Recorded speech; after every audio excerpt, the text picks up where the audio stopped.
Round 4 के matchups announce हो चुके थे। ऐश की डैड की बैटल होने वाली थी लाना के साथ।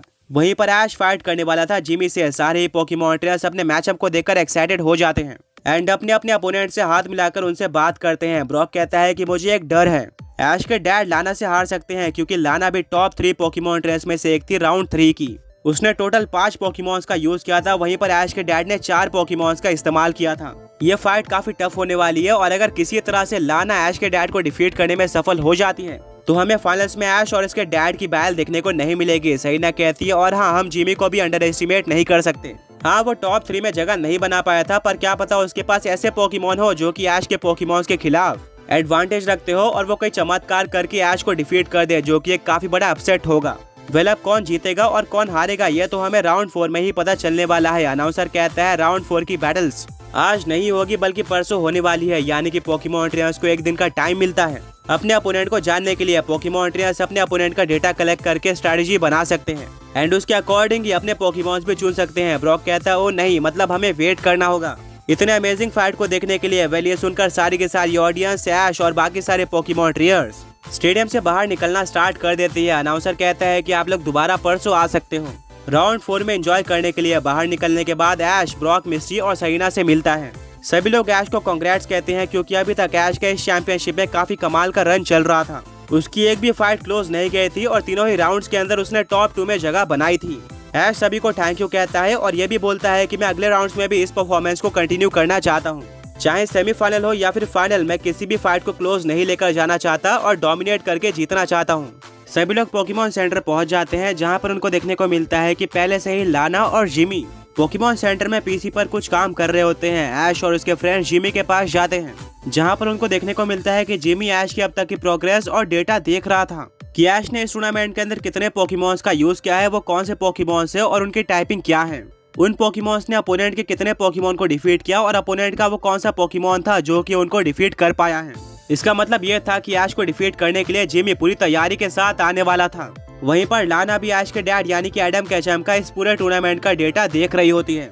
सरीना कहती है कि ऐश, मेरे अकॉर्डिंग तुम्हें भी तैयार रहना चाहिए और पीसी पर जिमी का डेटा देखना चाहिए। ऐश कहता है मुझे उसकी जरूरत नहीं है, अभी तक पूरे टूर्नामेंट के अंदर मैं डोमिनेट करते हुए जीत रहा हूँ एंड इनमें से एक भी ऐसी बैटल नहीं थी जहां पर मुझे अपोनेंट और उनके पोकेमॉन्स के बारे में पता हो। स्टिल मैंने ये सारी फाइट जीती है। ब्रॉक कहता है कि ऐश, तुम्हारी बात बिल्कुल सही है, पर अब तुम टॉप 4 में आ चुके हो जहां पर एक भी पोकेमॉन ट्रैक को अंडर एस्टिमेट करना सही नहीं होगा। जिमी भी तुम पर भारी पड़ सकता है। इन सब के बाद भी ऐश मना कर देता है जिमी का डेटा देखने से और कहता है मुझे डिफीट करने की बात तो छोड़ो, देखते हैं कि बैटल में जिमी मुझे कितनी टक्कर दे पाता है। यानी कि ऐश का पूरा मूड था कि वो बिना तैयारी के साथ जाने वाला है। ब्रॉक कहता है यहाँ पर ऐश के डैड नहीं है, क्या वो लाना के खिलाफ तैयारी करेंगे या फिर ऐश के तरह ही बिना तैयारी के साथ बैटल में एंटर करने वाले हैं। लंच करके ऐश बाहर जंगल में आ जाता है जहाँ पर वो अपने टोटल 12 पोकेमॉन्स को बाहर निकाल देता है। ये ऐश के सबसे स्ट्रॉन्ग 12 पोकेमॉन्स थे और इनमें से किसी को भी ऐश बैटल में यूज कर सकता था। ऐश कहता है मैं डेटा नहीं देखने वाला, पर मुझे ट्रेनिंग करनी पड़ेगी, सारे पोकेमॉन्स अभी आपस में फाइट करो। ऐश के पोकेमॉन्स आपस में बैटल करना शुरू कर देते हैं। आरसीएस फाइट करता है ऐश के ड्रैकोनोस से, एरोड्रेक बैटल करता है रेक्वाजा से, म्यूटू फाइट करता है डियाल्गा के साथ और इसी तरह से ऐश के बाकी सारे पोकेमॉन्स भी अपना अपना मैचअप बनाकर फाइट करते हैं और ट्रेनिंग करना स्टार्ट कर देते हैं। इससे ऐश के पोकेमॉन सेमीफाइनल के लिए तैयार रहेंगे। आगे बढ़ने से पहले पिछले पोकी क्विज के विनर्स ये रहे एंड आज का क्वेश्चन ये है कि पोकेमॉन वर्ल्ड का इकलौता पॉइजन टाइप का लेजेंडरी पोकेमॉन कौन सा है।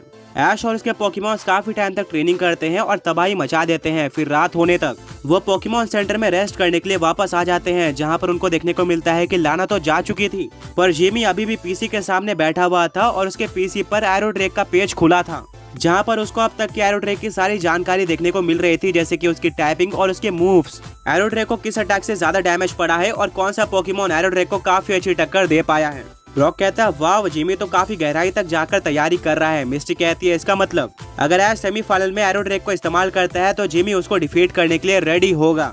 ऐश कहता है इससे तो और भी ज्यादा मजा आने वाला है। इस पूरे टूर्नामेंट के अंदर एरोड्रेक मेरा सबसे स्ट्रॉन्ग पोकेमॉन साबित हुआ है। देखते हैं कि जिमी अपना पूरा दम लगाकर भी उसको हरा पाता है या फिर नहीं। ये बोलकर ऐश और उसके फ्रेंड्स सोने चले जाते हैं। अगले दिन सुबह होने के बाद ऐश और उसके फ्रेंड्स दोबारा से फॉरेस्ट में आ जाते हैं जहां पर ऐश ट्रेनिंग करना स्टार्ट करता है और वो नोटिस करता है कि इस बार जिमी ट्रेनिंग कर रहा था, वो पीसी के सामने नहीं बैठा था। सरीना कहती है शायद जिमी ने अपना पूरा डेटा कलेक्ट कर लिया है एंड अब वो उसके अकॉर्डिंग ट्रेनिंग कर रहा है। वेल जिमी शाम तक ट्रेनिंग करता है और इसके बाद पोकेमॉन सेंटर वापस चले जाता है। वहीं पर ऐश कुछ और देर तक रुकता है और रात तक ट्रेनिंग करता है। तभी वहाँ पर सईना आ जाती है और कहते हैं कि ऐश अब शायद हमें रेस्ट करने जाना चाहिए क्योंकि कल ही सेमीफाइनल बैटल होने वाली है एंड अगर तुम देर रात तक ट्रेनिंग करोगे तो तुम्हारे पोकेमॉन्स और तुम भी कल थके हुए होगे और अपना बेस्ट नहीं दे पाओगे। सईना की बात मानते हुए ऐश कहता है ऑलराइट सारे पोकेमॉन्स, आज की ट्रेनिंग यहीं पर खत्म होती है। अब मैं तुम्हें डायरेक्टली कल के बैटल में रिलीज करने वाला हूँ। ध्यान रखना कि मैंने कोई भी 6 पोकेमॉन फिक्स नहीं कर रखे हैं। मैं तुम में से किसी को भी इस्तेमाल कर सकता हूँ। तुम्हें तैयार रहना होगा। ऐश की ये बात सुनकर ऐश के सारे पोकेमॉन्स काफी ज्यादा खुश हो जाते हैं क्योंकि वो बैटल करना चाहते थे। ऐश एक एक करके सारे पोकेमॉन्स को पोकेबॉल के अंदर वापस ले लेता है और फिर पोकेमॉन सेंटर वापस चले जाता है जहाँ पर दोबारा से जिमी पीसी पर डेटा कलेक्ट कर रहा था। एंड इस बार उसके पेज पर काफी सारे अलग अलग पोकेमॉन थे जैसे कि ड्रैकुनोस, रेक्वाजा, चारिज़ार्ड और पिकाचू। ब्रॉक कहता है ऐश क्या तुमने नोटिस किया कि जिमी उन्हीं पोकेमॉन्स को स्कैन कर रहा है जिनको अभी तक तुमने पोकेमॉन ग्रैंड मास्टर चैंपियनशिप को इस्तेमाल किया है। उसने म्यूटो के बारे में नहीं देखा। सईना कहते हैं बिल्कुल मैंने भी इसी चीज को नोटिस किया था और अगर ऐश को जिमी को चकमा देना है तो उसको सिर्फ और सिर्फ उन्हीं पोकेमॉन्स का इस्तेमाल करना होगा जिसको अभी तक उसने टूर्नामेंट में इस्तेमाल नहीं किया है। सईना की स्ट्रेटजी सॉलिड थी। इससे जिमी को बिल्कुल भी अंदाजा नहीं होगा कि ऐश का ये पोकेमॉन कौन सा है एंड वो जो पोकेमॉन टीम बनाकर लाया होगा वो भी काम की नहीं रहेगी। वेल ऐश और उसके फ्रेंड्स सोने चले जाते हैं और अगले दिन सुबह ब्रॉक, मिस्टी और सईना तो जल्दी उठ जाते हैं बट ऐश काफी लेट होता है। सभी लोग ऐश को उठाते हैं और कहते हैं कि ऐश जल्दी उठो, आज ही वो दिन है जब सेमीफाइनल की बैटल होने वाली है। ऐश उठ जाता है और कहता है कि ओ हाँ मैं तो इसके बारे में भूल गया था। सभी लोग ब्रेकफास्ट करते हैं और पोकेमॉन सेंटर से बाहर आ जाते हैं। उनको एक काफी सरप्राइजिंग सीन देखने को मिलता है कि बाहर नॉर्मल के मुकाबले ज्यादा रश होता है। हर तरफ सिर्फ और सिर्फ पोकेमॉन ट्रेनर्स ही देखने को मिल रहे थे। ऐश कहता है शायद ये सब ऑडियंस है जो कि स्टेडियम में बैठकर बैल को देखने वाले हैं। सईना कहती है अगर ऐसा है तो सेमीफाइनल में स्टेडियम चारों तरफ से पूरी तरह से पैक होने वाला है।